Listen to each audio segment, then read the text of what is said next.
ये आगे बात समझ में? ठीक है, इसका कहने का मतलब क्या तात्पर्य है कि यहां साइन और कॉस, साइन क्या होगा, साइन क्या हो जाएगा, साइन एक्स क्या हो जाएगा हमारा 0, और कॉस एक्स क्या हो जाएगा यहां पे कॉस एक्स 1। इसमें साइन एक्स क्या होगा 1 और कॉस एक्स क्या होगा 0। मिला के लिख दिया इस दोनों को। यहां केस में साइन एक्स क्या होगा 0, कॉस एक्स क्या होगा -1। इस केस में साइन एक्स क्या होगा, कॉस एक्स क्या होगा 0। अब अगर तुमने इस फिगर को याद रख लिया तो बाकी सब कुछ हो जाएगा। साइन 0, तो साइन किसके डिनोमिनेटर में आता है, एक तो कॉसेक के डिनोमिनेटर में आता है और एक कॉट के डिनोमिनेटर में आता है, तो दोनों नॉट डिफाइंड हो जाएगा। अब सेक क्या होगा, सेक होता है 1/cos, तो सेक भी हमारा 1 होगा। और tan क्या होता है, cos अपॉन साइन, जिसके न्यूमरेटर में साइन आएगा वो 0 हो जाएगा। तो साइन किसके न्यूमरेटर में आता है, tan के न्यूमरेटर में आता है, तो वो 0 हो जाएगा। इसमें आ जाओ, जिसके डिनोमिनेटर में cos आता है वो तो नॉट डिफाइंड हो जाएगा इस लाइन पर। cos किसके डिनोमिनेटर में आता है, एक तो sec के डिनोमिनेटर में आता है और एक किसके डिनोमिनेटर में आता है tan के, तो tan इस लाइन पे नॉट डिफाइंड हो जाएगा। ठीक है, अब cosec क्या होता है 1/sin, तो cosec की वैल्यू क्या होगी 1, और tan की वैल्यू क्या होगी, tan का तो हो गया नॉट डिफाइंड। और cot की वैल्यू क्या होगी, cot क्या होता है हमारा cos/sin, तो cos हमारा 0, sin हमारा क्या 1, तो 0 हो जाएगा। अब आ जाओ इस पे, तो जिसके डिनोमिनेटर में साइन आएगा वो तो नॉट डिफाइंड हो जाएगा, और जिसके न्यूमरेटर में साइन आएगा वो 0 हो जाएगा। तो साइन किसके डिनोमिनेटर में आता है, साइन तो एक डिनोमिनेटर में आता है cosec x के, तो cosec x 0 हो जाएगा। फिर साइन किसके डिनोमिनेटर में आता है cot के, तो cot भी हमारा क्या हो जाएगा, साइन आता है cosec x के डिनोमिनेटर में, तो cosec x हमारा 0 नहीं होगा, सॉरी नॉट डिफाइंड होगा। दूसरा, साइन किसके डिनोमिनेटर में आता है, cot के डिनोमिनेटर में आता है, सॉरी हाँ cot के डिनोमिनेटर में आता है cos अपॉन साइन, तो cot भी हमारा नॉट डिफाइंड हो गया। उसके बाद देखो sec का वैल्यू क्या होता है, sec 1/cos होता है, तो sec x का वैल्यू क्या हो जाएगा -1। अब साइन जिसके न्यूमरेटर में आएगा ना वो 0 हो जाएगा। साइन किसके न्यूमरेटर में आता है, cot के न्यूमरेटर में, ये cot के न्यूमरेटर, cot कह रहा हूं tan के न्यूमरेटर में आता है, होता है ना tan x = sin x upon cos x, तो tan x क्या हो जाएगा हमारा 0 हो जाएगा। ठीक है, अब इसमें आ जाओ, जिसके डिनोमिनेटर में cos वो हो गया नॉट डिफाइंड। अब cos किसके डिनोमिनेटर में आता है, sec x के डिनोमिनेटर में आता है, तो sec x हमारा नॉट डिफाइंड हो जाएगा। उसके बाद किसके डिनोमिनेटर में आता है, tan के डिनोमिनेटर में आता है, तो tan x भी हमारा नॉट डिफाइंड हो जाएगा। अब जिसके न्यूमरेटर में cos आएगा वो 0 हो जाएगा। cos किसके न्यूमरेटर में आता है, cot के न्यूमरेटर में आता है, तो वो 0 हो जाएगा। cosec x का वैल्यू क्या होगा, cosec x का होता है 1/sin x, तो 1/-1 हो जाएगा। कहने का क्या मतलब है कि अगर ये तुमने रिजल्ट याद कर लिया, ये चार चीजों को अगर तुमने सीख लिया, तो इस से तुम्हें पता चल जाएगा साइन कॉस के वैल्यू से सारे ट्रिग्नोमेट्रिक फंक्शन का वैल्यू, यहां से भी सारे ट्रिग्नोमेट्रिक फंक्शन का वैल्यू, यहां से सारे ट्रिग्नोमेट्रिक फंक्शन का वैल्यू पता चल जाएगा। ठीक है, किस लाइन पर, यहां पे x बोला है तो x हमारा क्या है, यहां पे इवन इंटीग्रल मल्टीपल ऑफ पाई। यहां पे x का फॉर्म क्या है, ये एंगल क्या है 4n+1 π/2। ये x क्या है, ऑड इंटीग्रल मल्टीपल ऑफ पाई। ये x क्या हमारा 4n+3 π/2। ठीक है, अब देख लो इसी बात को यहां पे ये डायग्राम में बना के लिखा हुआ है। देखो sine tan 0, cos sec 1, cot cosec undefined. cot और cosec क्यों अनडिफाइंड हो गया, बिकॉज cot के डिनोमिनेटर में साइन आता है और cosec x के डिनोमिनेटर में साइन आता है। tan क्यों 0 हो गया, बिकॉज tan के न्यूमरेटर में साइन आता है, तो वो 0 हो गया। cos और sec क्यों 1 हो गया, ये cos तो 1 होता ही है, यहां पे याद रखने के लिए बोला cos 1 होता है। sec क्यों 1 हो गया, बिकॉज sec के डिनोमिनेटर में cos आता है, तो 1 हो जाएगा। तो ये चीजें को जो लिखी हुई है ना, इसको याद कर लो। याद करना नहीं है ऐसा कुछ नहीं है, बस ये बात याद रख लो, यहाँ पे ये चीज याद रख लो। बस तुम ऐसे याद रखो ना, वर्टिकल पे cos 0 हॉरिजॉन्टल पे साइन 0, वर्टिकल पे क्या कॉस 0, हॉरिजॉन्टल पे क्या साइन 0। ठीक है, उसके बाद याद रखो वर्टिकल के ऊपर इधर साइन 1, इधर साइन -1, इधर कॉस 1, इधर कॉस -1, इतना याद रख लो, बाकी सब निकल आएगा इसी से। ठीक है, ये भी बात हो गई क्लियर। अब आ जाओ बच्चों, find the value of each of the following. अब इसका हमें वैल्यू निकालना है, तो सिंपल सी बात है 13 पाई। 13 पाई सबसे पहले एंगल कहां होगा? 13 पाई जो एंगल होगा वो होगा फर्स्ट पर। 13 पाई हमारा एंगल कहां होगा?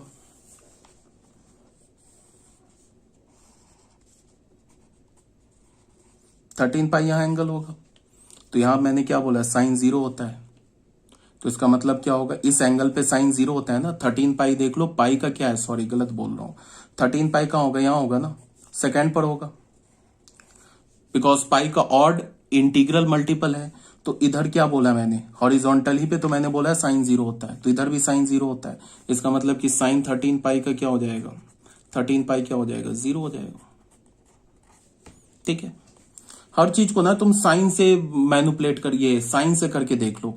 अब जैसे ये 19 पाई बाई 2 है ना, तो 19 पाई बाई 2 पहले देखो एंगल आएगा कहाँ, तो ये 19 क्या हमारा ऑड है, तो इसको 4 से डिवाइड करेंगे तो क्या हो जाएगा रिमाइंडर 3। इसका मतलब 19 पाई बाई 2 तो इस फोर्थ पॉइंट पर आएगा। इधर क्या होता है, इधर कॉसेक है ना, तो कॉसेक है तो साइन देख लो, उसका रेसिप्रोकल देख लो।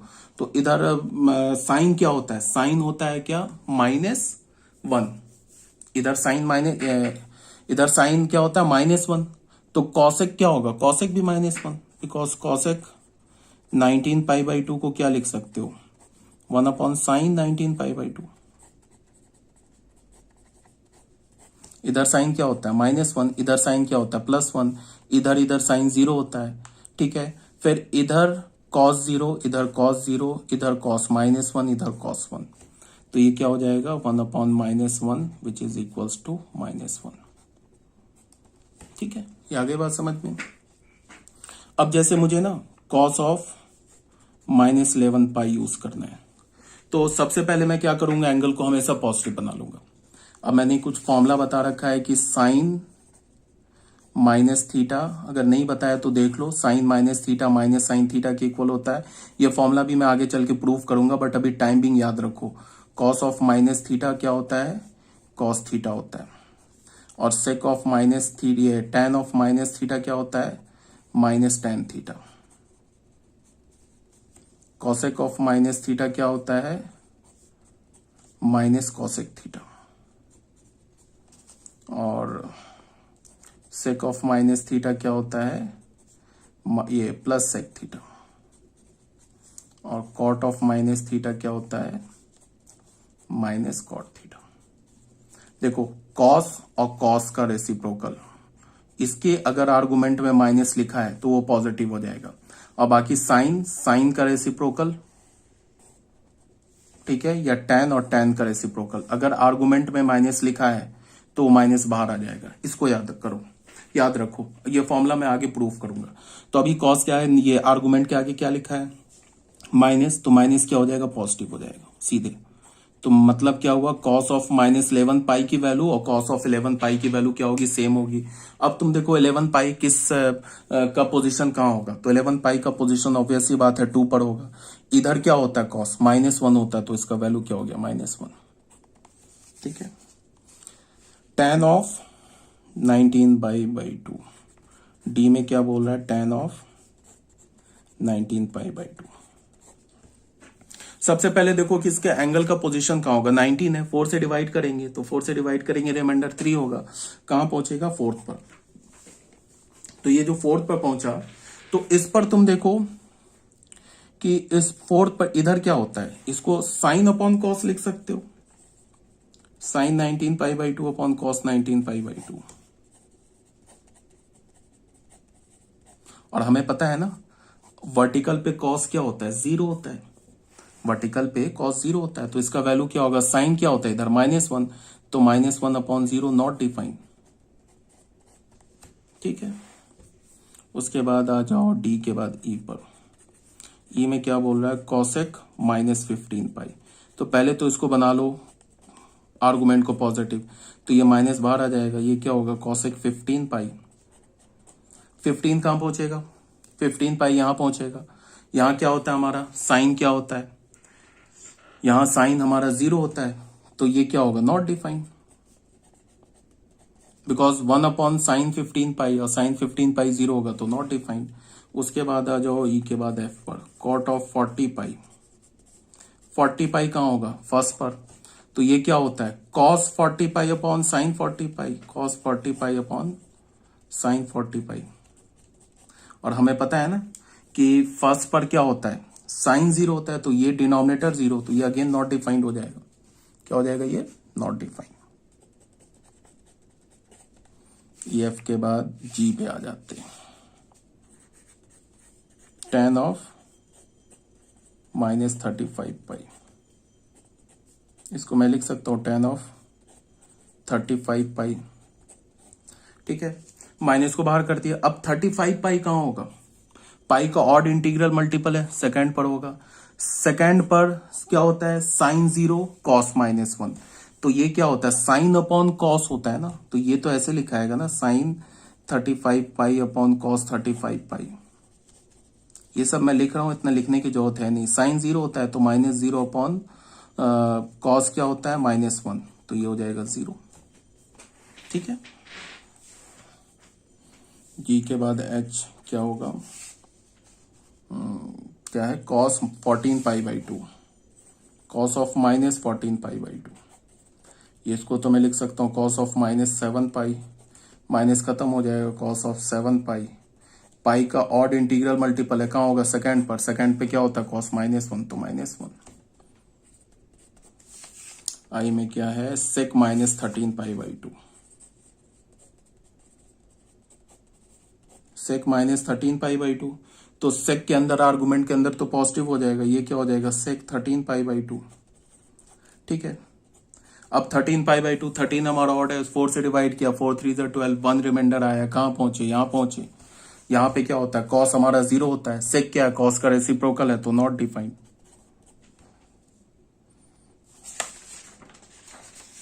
उसके बाद जे में आते हैं, साइन ऑफ 1345 पाई बाई 2। पहले तो फॉर्मूला लगा दिया, sine of minus theta is minus sine theta, तो minus sine 1345 into pi by 2 ऐसे लिख लिया। अब ये देखना एंगल कहां पे, तो 45 को ऑड है तो 45 को 4 से डिवाइड किया, तो रिमाइंडर क्या बचेगा 1 रिमाइंडर बचेगा, तो कहां पहुंचेगा यहां पहुंचेगा सेकंड पर, यहां पहुंचेगा। यहां पे क्या होता है साइन, यहां पे तो साइन 1 होता है ना, तो इसकी जगह 1 लिखा, तो ऑन द होल ये क्या हो गया -1। ठीक है,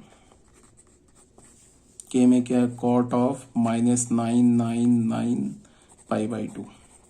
तो हमें पहले ये चेक करना है कि एंगल का पोजीशन क्या होगा।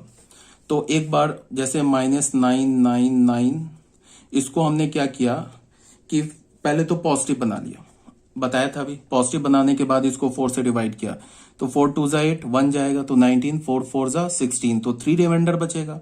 तो 3 रिमाइंडर आना चाहिए यहां पर, बट निगेटिव से पॉजिटिव बनाया तो ये आ जाएगा ऊपर, तो ऊपर आ जाएगा। तो ऊपर क्या होता है, ऊपर हमारा इसको लिख सकते हो ना cos of -999 pi by 2 upon sine of -999 pi by 2। कहा गया इस पोजीशन पे आ गया। इस पर साइन क्या होता है 1 होता है, कॉस क्या होता है 0।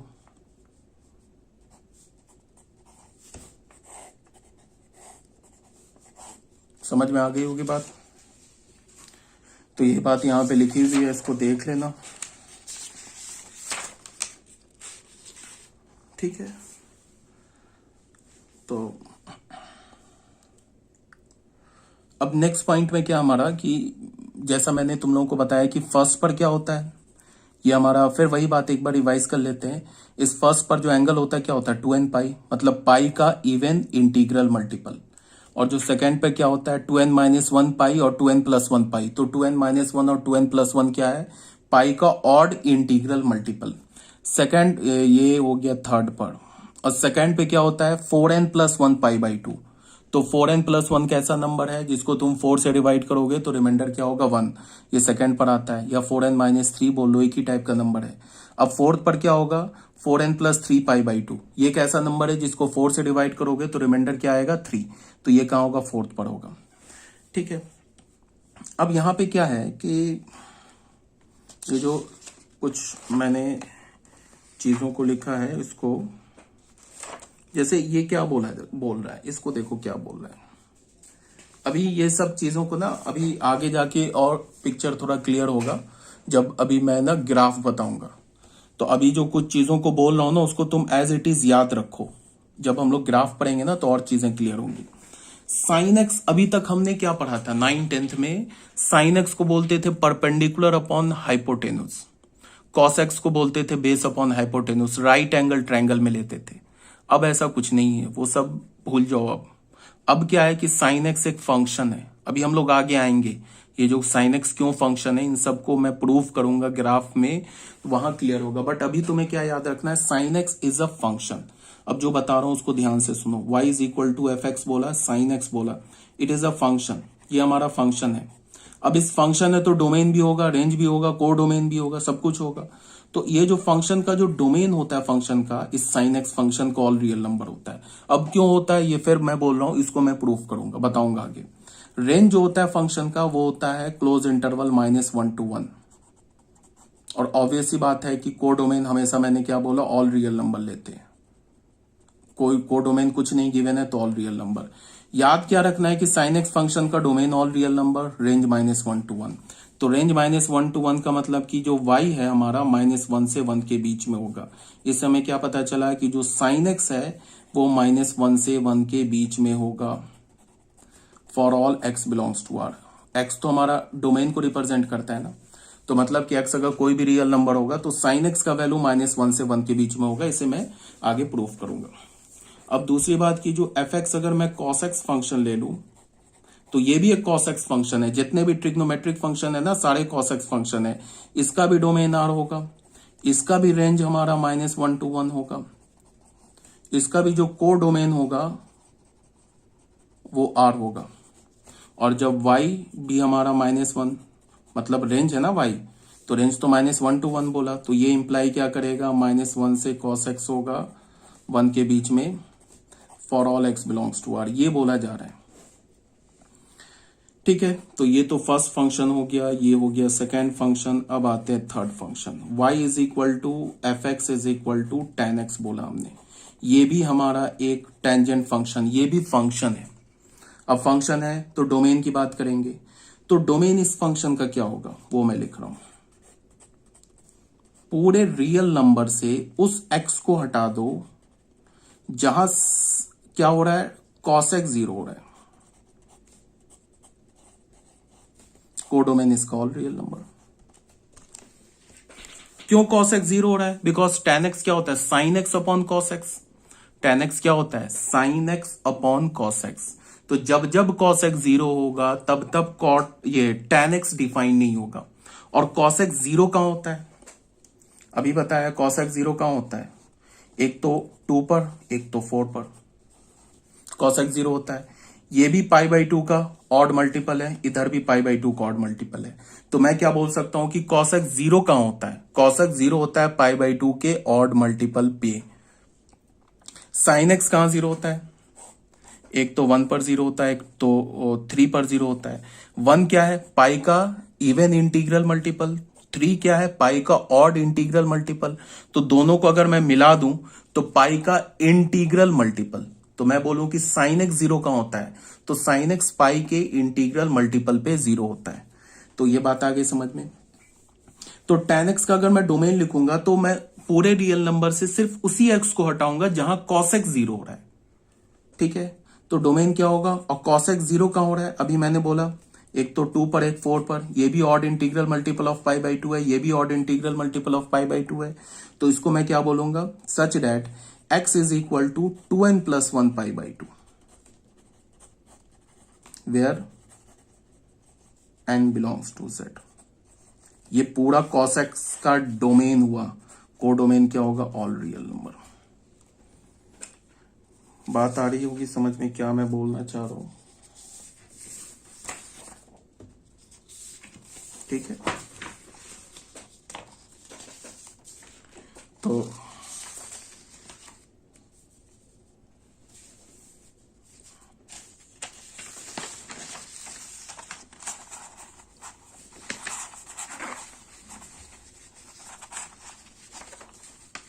दिख रहा होगा यहाँ। ठीक है, तो हमने क्या भी बोला, हमने ये बोला कि tan x फंक्शन का जो डोमेन है वो ये हो गया और कोडोमेन ऑल रियल नंबर होगा।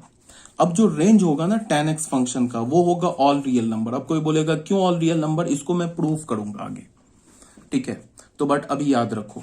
ठीक है, tan x का डोमेन क्या होगा, ऑल रियल नंबर से उस x को हटाना है जो π/2 का ऑड इंटीग्रल मल्टीपल है। मतलब क्या होगा कि 3π/2, 5π/2, -9π/2, -7π/2, -99π/2, इन सब पे tan डिफाइन नहीं होगा किसी भी एंगल पे।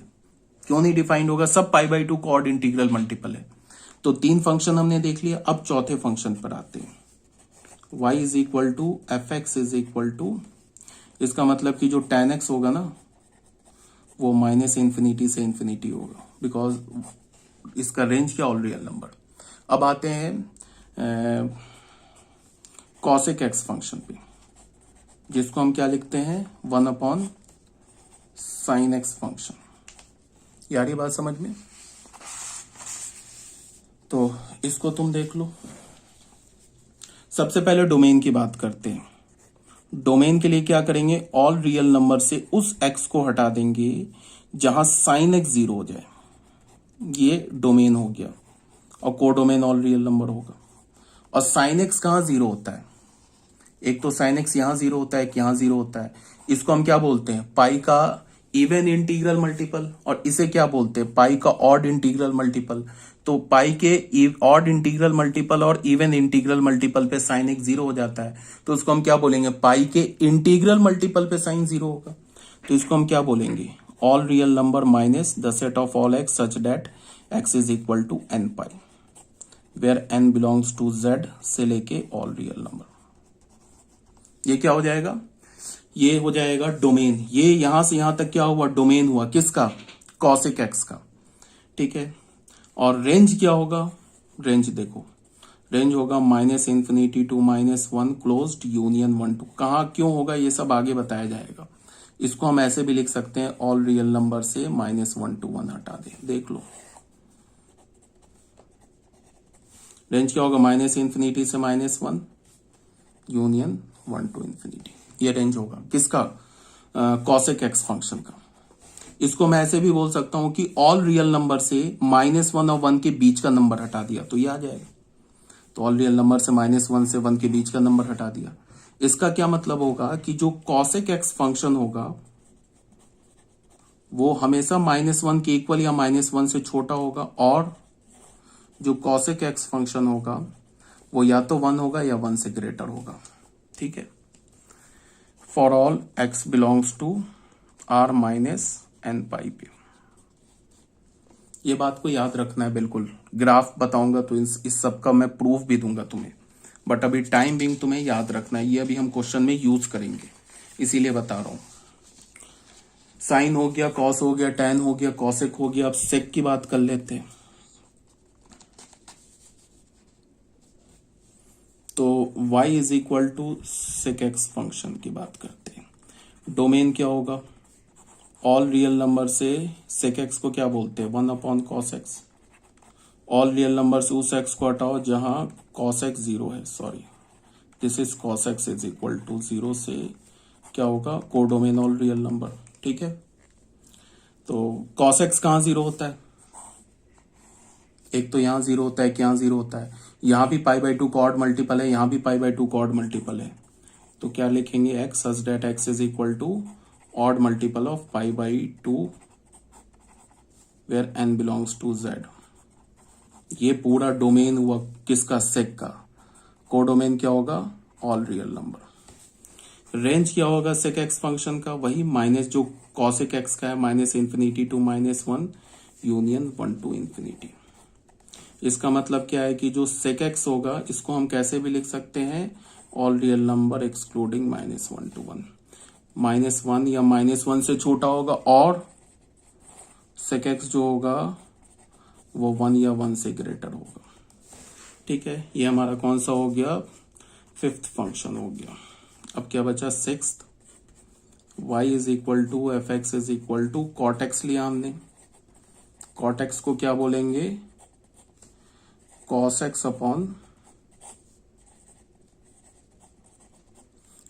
Upon sine x. ठीक है, तो डोमेन की बात कर लेते हैं। डोमेन क्या होगा, ऑल रियल नंबर से उस एक्स को हटाना है जहां पे ये डिनोमिनेटर वाला फंक्शन साइन एक्स 0 हो जाए। Codomain all real number.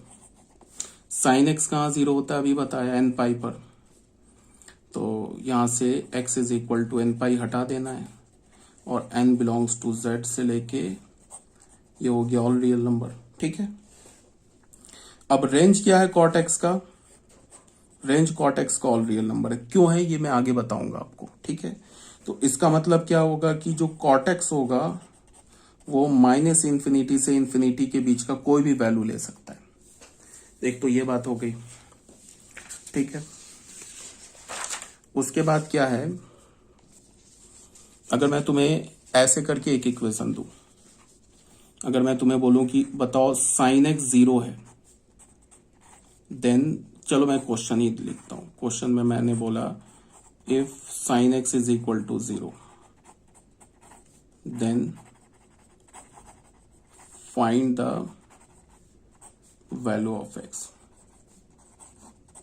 X का वैल्यू निकालो। अब अगर 10th क्लास में होते और अगर मैं ये क्वेश्चन पूछता कि अगर साइन एक्स 0 है तो एक्स का वैल्यू निकालो, तो तुम बोलते 0 तो चल जाता, बिकॉज हमें पता है क्या कि साइन एक्स 0 0 पर होता है अगर 10th क्लास में होते तो। अब अगर साइन एक्स को अगर मैं बोलूं 0 के इक्वल है और तुमने अगर एक्स का वैल्यू 0 बताया तो फिर वो सही नहीं, मतलब इनकम्प्लीट आंसर होगा। साइन एक्स जो 0 होगा ना वो एक्स के इनफाइनाइट एंगल्स पर 0 होगा। साइन एक्स कहां 0 होगा, यहां भी साइन एक्स 0 होगा, यहां भी साइन एक्स 0 होगा, 1 पर भी 0 होगा, 3 पर भी 0 होगा। अब 1 पर इस पॉइंट, इस लाइन पर टर्मिनल रेख आएगी तो एंगल क्या फॉर्म करेगी, 2n पाई। यहां अगर होगा तो एक्स का वैल्यू क्या होगा, 2n + 1 पाई और 2n - 1 पाई। मतलब यहां पे ऑड इंटीग्रल पाई ऑफ पाई, यहां पे इवन इंटीग्रल ऑफ पाई, तो दोनों को मिला के हम क्या बोल सकते हैं, इंटीग्रल ऑफ पाई, पाई के इंटीग्रल मल्टीपल पे। ठीक है ना, तो अगर मैंने बोला कि साइन एक्स 0 है तो एक्स का वैल्यू क्या है, तो तुम बोलोगे n pi, where n belongs to z। ये हमारा आंसर हो जाएगा और ये करेक्ट आंसर होगा। यहां पे हमने x के कितने वैल्यूज बताए, यहां पे हमने x के इनफाइनाइट वैल्यूज बताए। n का वैल्यू अगर तुमने इवन डाला तो यहां पे आओगे 1 पर, 1 पे साइन एक्स 0 होगा। n का वैल्यू और डाला तो यहां पे आ जाओगे 3 पर, 3 पर भी साइन एक्स 0 होगा। तो ये बोलने का मतलब हमने ऐसे इनफाइनाइट एंगल्स बता दिए जिस पर साइन फंक्शन का वैल्यू 0 होगा। ठीक है, अगर मैंने बोला दूसरा question, if cos x is equal to 0 then find the x का वैल्यू निकालो। अगर तुमने π/2 बोला तो सही, बट वो कंसीडर नहीं होगा सही में। रीजन क्या है, क्योंकि तुमने एक वैल्यू बताया, cos x तो इनफाइनाइट वैल्यूज पर 0 होता है। हमें पता है ना कि cos x जो है वो यहां पर भी 0 होगा, यहां पे भी 0 होगा, इस इधर और इधर दोनों π/2 का ऑड मल्टीपल है। तो cos x अगर 0 हुआ, अगर cos x का वैल्यू 0 है तो यहां से हमें क्या पता चला, जो एंगल होगा ना ये एंगल x, वो π/2 का ऑड मल्टीपल होगा। तो उसको हम क्या लिख सकते हैं, 2n + 1 × π/2 where n belongs to z, ऐसे लिख सकते हैं। ठीक है, क्वेश्चन 3, अगर tan x 0 है तो x का वैल्यू बताओ क्या होगा। तो अगर tan x 0 है तो कोई भी दुनिया का कोई भी फ्रैक्शन 0 सिर्फ अपने न्यूमरेटर की वजह से हो सकता है, डिनोमिनेटर की वजह से कभी 0 नहीं हो सकता। अगर डिनोमिनेटर में 0 आ जाए तब तो वो नॉट डिफाइंड हो जाएगा। तो कोई भी फ्रैक्शन हो कब जीरो होगा, अपने सिर्फ और सिर्फ न्यूमरेटर की वजह से। तो अगर tan x जीरो है तो इससे हमें क्या पता चल रहा है कि sin x upon cos x zero है। और sin x upon cos x कब जीरो होगा, जब न्यूमरेटर जीरो होगा, इसका मतलब sin x जीरो होगा। और sin x जीरो कब होगा, यह भी बताया x is equal to n pi पर। इसका मतलब tan x जीरो होगा तो x का वैल्यू n पाई होगा where n belongs to z। ठीक है।